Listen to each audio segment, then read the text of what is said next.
Super friend, it is I, Corey Leland. Top of the hour with Corey Leland is an invitation to all beings to unite simultaneously in a new way of voting.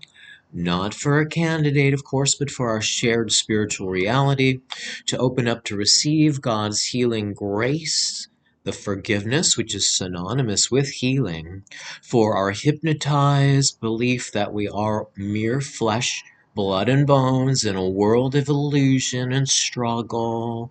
Sometimes people ask me, Corey, why do you wear sunglasses? You're a spiritual teacher. Are you hiding something? And I have to say, well, if you listen to the spiritual message, first of all, it's judge not after appearances, but more than that, it's that you are not a physical body, and neither am I. That's the spiritual message, that you're spirit.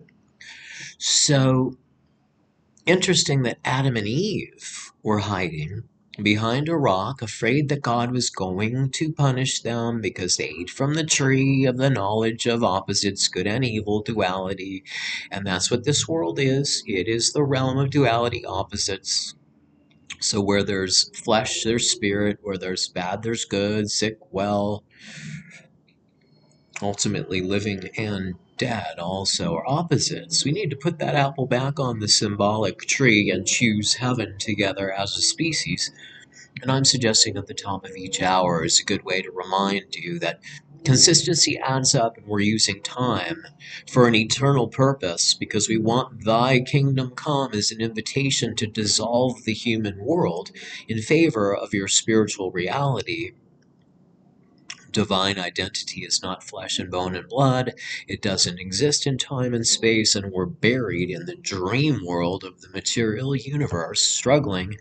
And if we know the goal of human living, we look at that story of Adam and Eve, and God's quote to Adam and Eve is so significant, except it was mistranslated through evil intent or just out of ignorance. But we have to know the Bible was not written in English.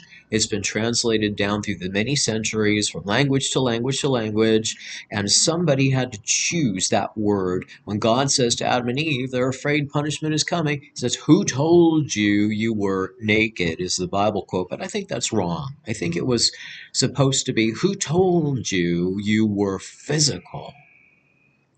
Because if you know the goal of spirituality, of real religion, it's to remember you were created in the image and likeness of God. And God is not a physical body, God is spirit. So our purpose for uniting at the top of each hour with the consistency that adds up is to access the healing grace through the quiet mind after you've contemplated these scriptural truths, spiritual principles.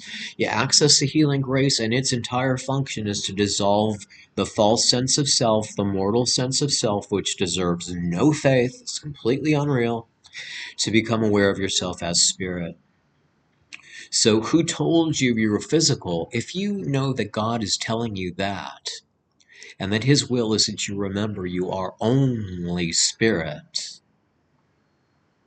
practice with me at the top of each hour, receiving that forgiveness, and start to gradually, slowly become aware of yourself as the only truth, spiritual body.